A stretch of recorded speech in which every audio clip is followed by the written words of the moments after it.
Итак, всем привет, дорогие телезрители. Имеем вот такую вот картину. КПП 2110. Вторичный вал у нас полый. Собирается с двух сторон, с той стороны и с этой стороны. Почему решил заснять данное видео? Почему решил перебрать КПП? Потому что, во-первых, поменять сцепление. Сцепление уже подходило. Ну и заодно сразу перебрать коробочку. Вторая передача втыкалась с хрустом, с очень сильным таким довольно. Неважно, с какой скоростью ты ехал. Вот. Ну и все вытекаешь. Сразу отдефектовать и поменять все, что там требуется. В общем, сразу скажу. Вот сейчас то, что вы видите, эта коробка уже разобрана в 5-й, наверное, или в 6-й раз. Проблема была какая? В общем, отдефектовал я все шестерни, все синхронизаторы, вывел неполадку. В общем, поменял муфту первой, второй передачи, синхронизаторы, сразу оба. Вот. Ну, в принципе, все остальное было в хорошем состоянии. Вот, на первый взгляд. Собираю коробку назад. Вот, ставлю на машину, довольный такой, все хорошо, сцепление поменял, вторую передачу поменял. Завожу машину и наблюдаю очень сильный стук. Он как бы был до этого, этот стук, но как бы не такой сильный, что ли, так сказать. Вот. И думаю, вот тяна. Сделал коробку, а тут такая беда. Вот, что делать? Пришлось заново снимать коробку. В конечном итоге провозился 4 дня с этой коробкой. У меня вон дрель лежит, то есть я через вон тот вот шланг, через первичный вал соединял дрель, крутил, слушал эти стуки, наблюдал всякие вибрации там и так далее. Вот, поменял, пацаны, все, что только можно. Причину найти не мог. А стук был такой характерный, знаете, вот начинает крутиться первичный вал, такой тук-тук-тук-тук-тук-тук-тук-тук-тук. То есть он когда вторичный вал не крутится, то есть без зацепления муфты, то есть типа исходит от вот этого вот первичного вала. Первичный вал отдефектовал, с ним все в порядке. Кстати, подшипники все поменены. Подшипники все новые. То есть стука от подшипников сразу исключено. Подшипники хорошие, вологодские, проверенные. Вот. Все уже поменял, все проверил. Блин, стук идет, хоть убей. Нигде в литературе ездил на сервисе, никто ничего нормально сказать не может, что почем. В конечном итоге методом тыка своим, даже может быть, по очереди, то есть я вот он вторичный вал, то есть я снял. Вот у нас 4-я передача, 3-я, 2-я, 1-я. Методом научного тыка, то есть обнаружил люфт на вот этой вот 4-й передаче. То есть мы вот берем шестеренку, начинаем шатать, вот так вот. Это уже она собрана на новом вторичном валу. Вот это вот старый вторичный вал. То есть вот здесь вот сидит, вот она, 4-я передача. Видно, что вот он зализанный весь. Вот здесь был очень сильный вот такой вот боковой люфт 4-й передачи. Сейчас поближе покажу.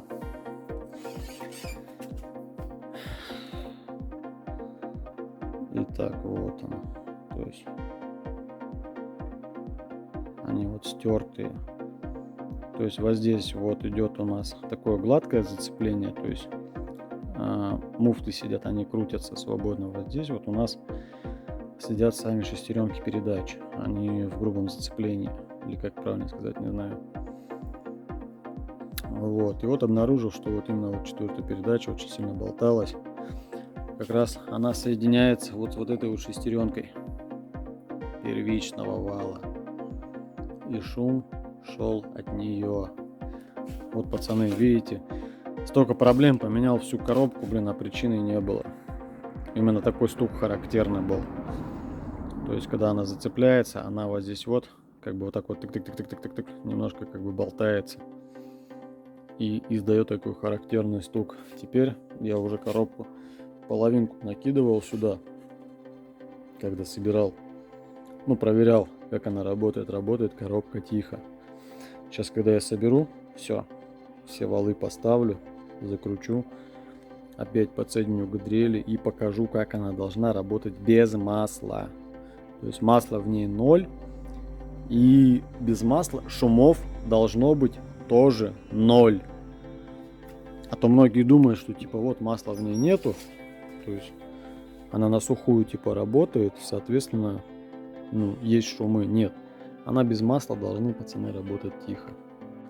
Так, еще один немаловажный момент. У нас, смотрите, вот здесь вот, когда мы крышку накидываем, вот эту вот здесь вот сверху получается 5-я передача у нас собирается. На ней тоже был стук, то есть в моей коробке было 2 стука. Я их оба слышал, то есть один был сильнее, а другой немножко тише. У кого-то может быть 1 стук, у кого-то так же, как у меня, 2 стука. Что я хочу до вас, до всех донести? Смотрите, это касается не только простых обывателей, но и также мастеров, которые занимаются этим профессионально на СТО. Потому что я столкнулся с такой ситуацией, что на СТО и в литературе никто этого не знает. Я вымерял все чуть ли не микрометром, методом научного тыка. Смотрите, вот она. Моя старая шестеренка 5-й передачи. Почему я ее меняю? Потому что вот здесь, вот видите, ну явная причина. Нету зубов. Поехал, значит, я в магазин покупать новую шестеренку 5-й передачи. Во-первых, мало того, я у себя в городе не мог найти, но купил, нашел. Сразу скажу, запчасть была не заводская. А заводские запчасти у нас это Тольятти, бело-синие коробки такие. Вот это было просто скотчем обмотано. Я ее купил, приехал, поставил, когда уже коробка была собрана, поставил ее сюда, наверх. И когда я вот это вот шлангой через дрель прокручивал коробку, вот это вот, значит, шестеренка, когда у нас крутилась коробка, она вот так вот, немножко вот так вот двигалась. И издавала характерный стук. Вот. Я давай разбираться, почему это происходит. Оказывается, смотрите внимательно. Вот это вот родная запчасть. Вот эта вот родная, которая стояла в этой коробке. Ложим ее сюда. Сейчас я возьму ту, которую я уже купил нормальную.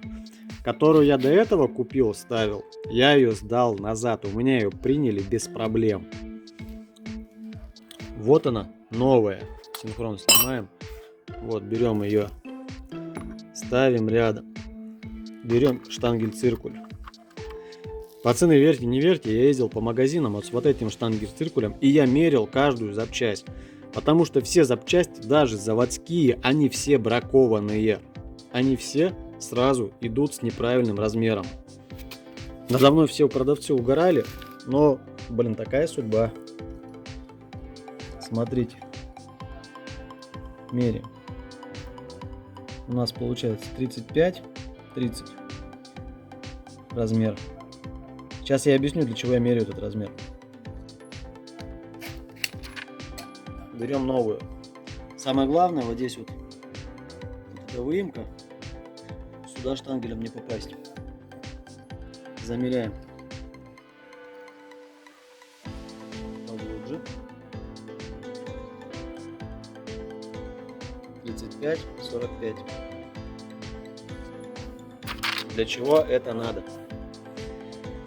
У нас получается, вот она, 5-я передача. То есть она садится на вал через вот эту штуку. Вот так вот. На нее сверху садится муфта. Это вот. Вот эта шестеренка 5-й передачи. Вот эта шестеренка. Вот этим вот местом. она максимально близко приближается к основанию вот сюда вот муфты. То есть ограничивая ее люфт на валу, вот этот вот я сейчас рукой шевелю. То есть чем вот этот размер больше от той, которую вы сняли, тем лучше.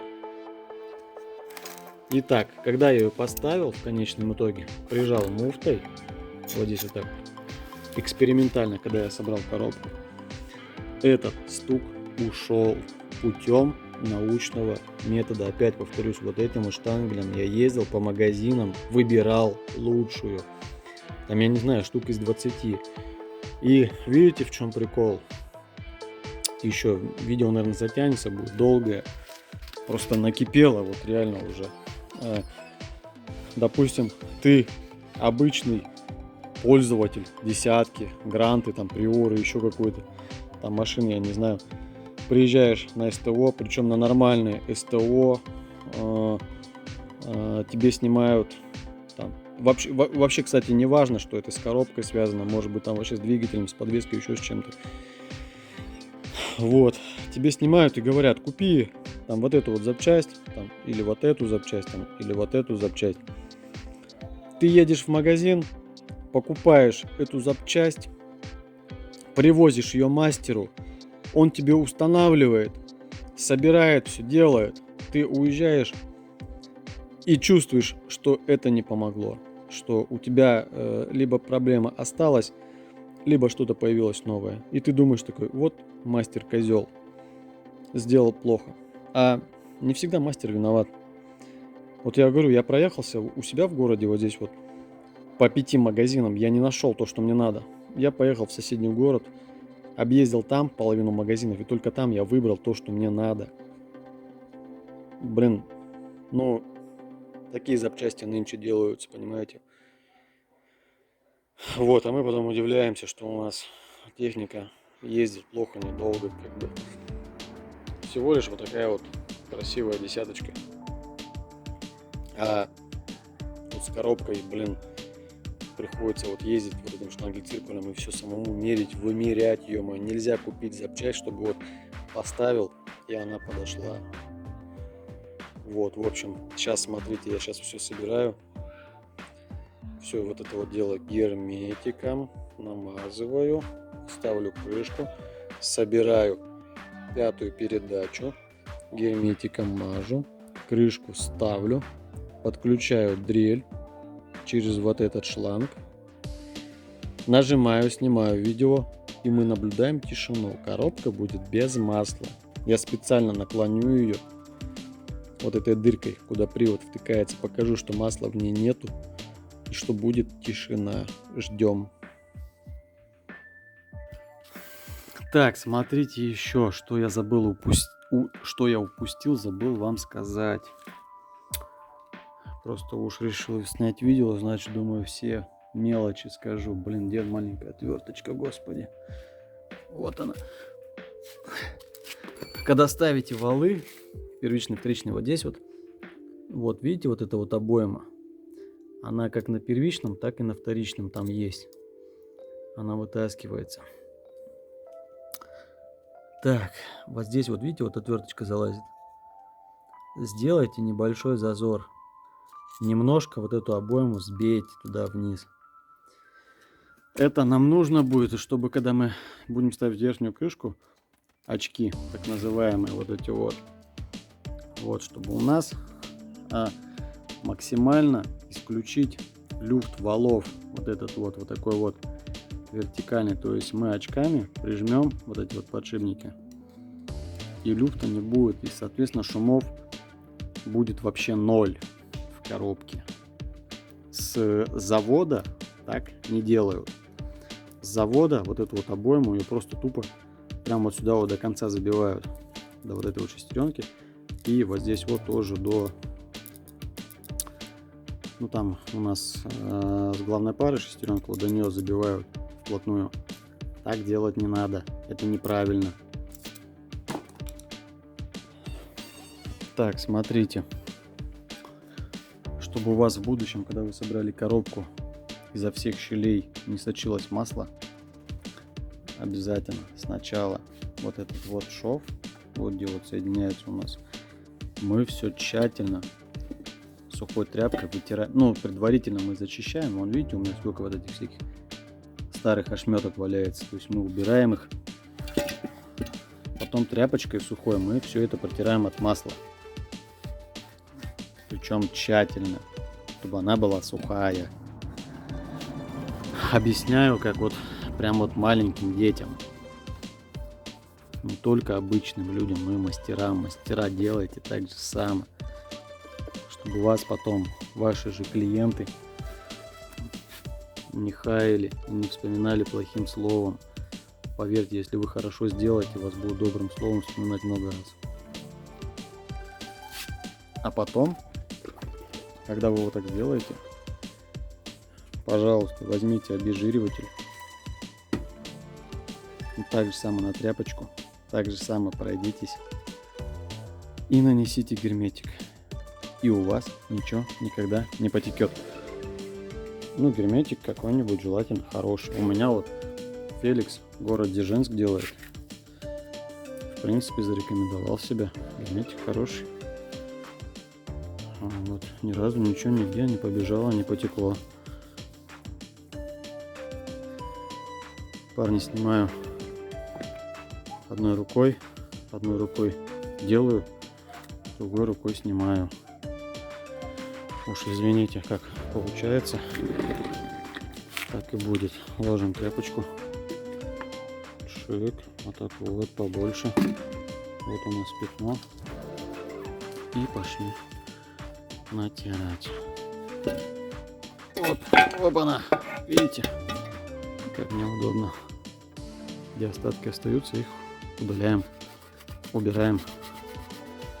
Прям хорошо, чтобы она была идеально сухая. Кладем тряпочку.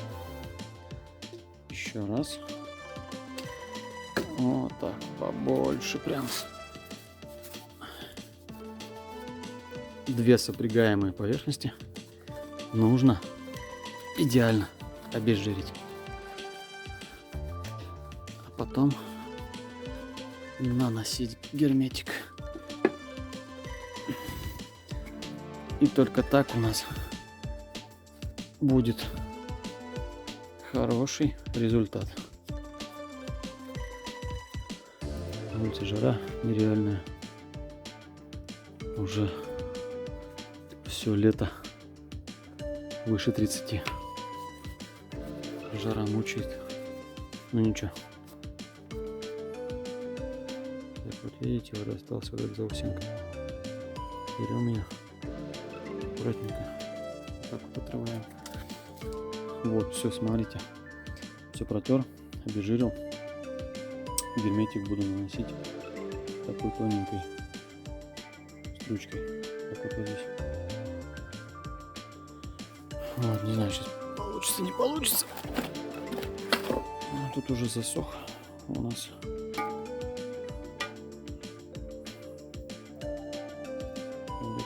Не пойдет. Ладно, сейчас включусь. Так, проколупал герметик. И вот смотрите, как я буду наносить.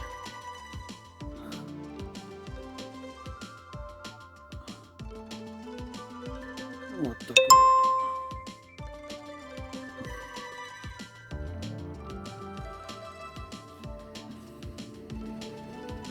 И все, и масло 100% не побежит.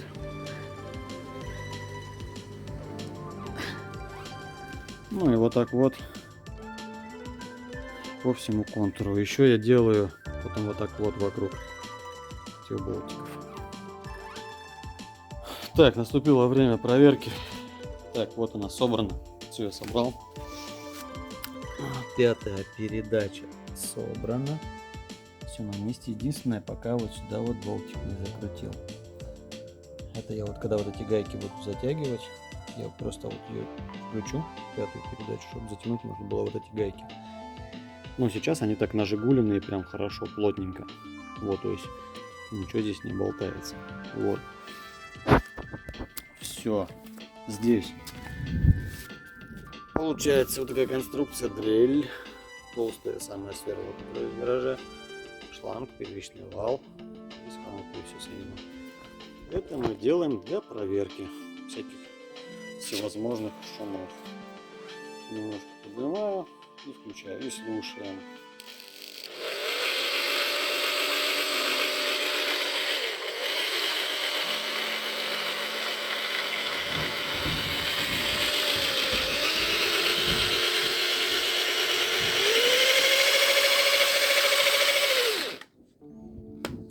Идеальная тишина.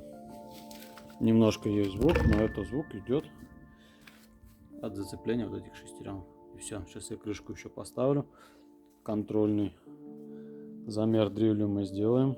И все. И можно ставить на машину. Все, финишная прямая. Карабас собран. Собран полностью. Все прогермечено. Все гайки закручены. И контрольная проверка перед установкой на машину. Берем, выравниваем, ровненько делаем. Сначала по чуть-чуть. Вот видно, привода крутятся. 0 шумов. Увеличиваем обороты.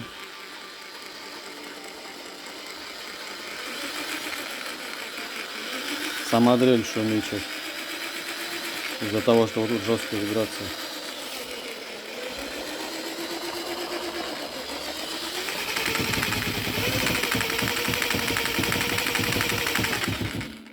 Ну вот. Из-за вибрации коробка вот так вот сама тут прыгала и приближала. Повторюсь, что в коробке масла 0. Шумов 0. Вот так вот должна быть собрана коробка с АвтоВАЗа. Запоминайте, ребята и мастера, кто чинит коробки. Ну, вот такой вот метод проверки самый эффективный. Вот теперь коробку можно ставить на машину. Всем удачи!